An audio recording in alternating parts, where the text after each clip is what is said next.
Sur RCF, c'est Culture & Co avec Isabelle Bonneau. Et pour finir cette émission, de la littérature.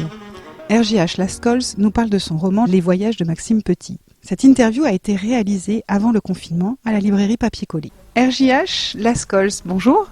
Bonjour Isabelle. Vous êtes auteur, vous venez dédicacer votre premier roman édité, un roman jeunesse, qui s'appelle Les Voyages de Maxime Petit, les bulles de savon. Donc il y a bien marqué 1 sur la couverture, donc c'est un tome 1, j'imagine qu'il y en a d'autres. C'est ça, c'est le tome 1 d'une série. Le deuxième sortira fin novembre. Et celui-là, c'est un peu mon bébé, quoi. Je l'ai chéri, je l'ai fignolé. Tout le monde l'adore pour l'instant, du coup je suis super content. Ça s'adresse à un public de quel âge ? Un public à partir de 9 ans, s'il lit bien, sinon 10 ans, mais jusqu'à plus d'âge en fait. On a des lecteurs, des parents qui ont acheté pour leurs enfants, qui l'ont lu, qui m'ont fait des retours incroyables, des grands-parents qui l'ont lu aussi, qui m'ont fait des retours, qui ont adoré. Du coup, c'est vraiment tout public, c'est un roman d'aventure. Sans dévoiler l'histoire, parce qu'il n'y a rien de pire que de connaître l'histoire avant de lire un livre, donc sans dévoiler toute l'intrigue et l'histoire, ces voyages que va faire Maxime Petit, ça va l'entraîner où ? Loin d'ici ? Ça va l'entraîner dans l'imaginaire ? Ça va l'entraîner dans d'autres pays ? Lui, il est déjà souvent dans l'imaginaire parce qu'il lit beaucoup. En fait, c'est un intellectuel qui n'a pas trop de copains.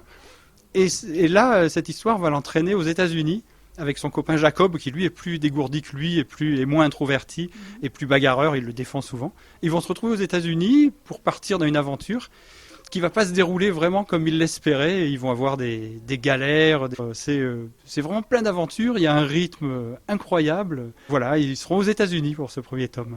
Qu'est-ce qui vous a inspiré cette histoire ? Moi, je suis un grand voyageur. J'ai beaucoup voyagé à travers l'Asie, à travers les États-Unis. Et c'est un peu ça qui m'a inspiré. Mais c'est surtout que j'avais envie, à la base, de lire une histoire d'aventure, un roman d'aventure. Comme j'adore à la télé voir Indiana Jones ou des choses comme ça. Et je trouvais pas de livre qui me plaisait, du coup je l'ai écrit. En fait, c'est parti de là. J'ai écrit une histoire qui m'aurait plu et qui m'a plu en l'écrivant parce que je me suis éclaté comme si j'avais lu un nouveau livre d'aventure en fait. Comme vous le disiez si bien, il se passe des péripéties. De toute façon, pour qu'il y ait un roman et pour qu'il y ait une histoire, il faut que les choses se passent mal et puis à la fin ça se passe bien. Sinon, il n'y a pas d'histoire. C'est un peu ça. Et puis le truc, et en fait vraiment le suspense, c'est que leurs parents ne sont pas au courant, à tous les deux. Et du coup, ils vont se retrouver dans un pays étranger, sans aucun papier. Et ils vont croire qu'ils étaient partis au début pour 3 jours. Et puis, ils vont se retrouver presque piégés là-bas. Et il va falloir qu'ils s'en sortent. Donc, c'est de la débrouillardise pure. Exactement, de la débrouillardise, du hasard, des rencontres. Une personne qui va les aider un petit peu. Et puis, c'est surtout de l'amitié, en fait, entre les deux. Ils ont confiance l'un dans l'autre. C'est vraiment une amitié entre personnes, pas spécialement des ados, ça pourrait être des adultes en fait.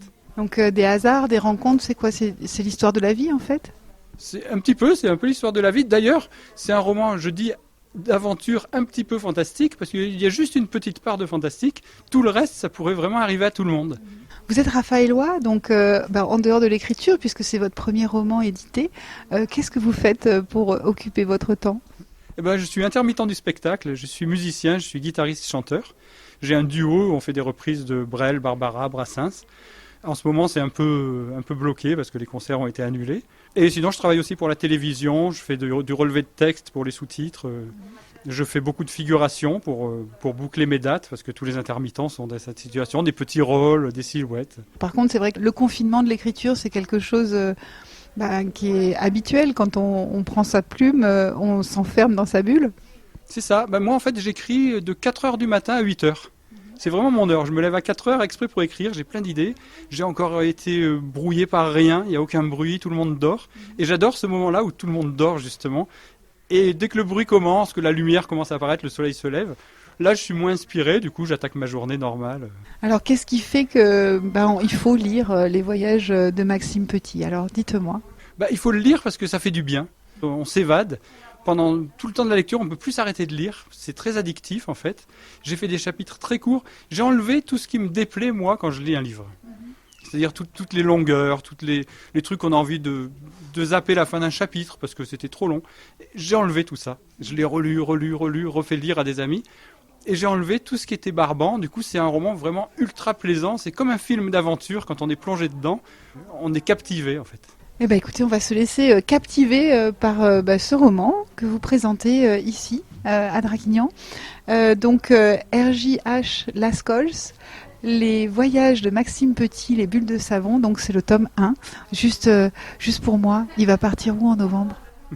Il va partir, on le découvre à la fin et même au début dans l'introduction, il va partir en Malaisie, sur une petite île tropicale. Une île sans nom et sans habitants.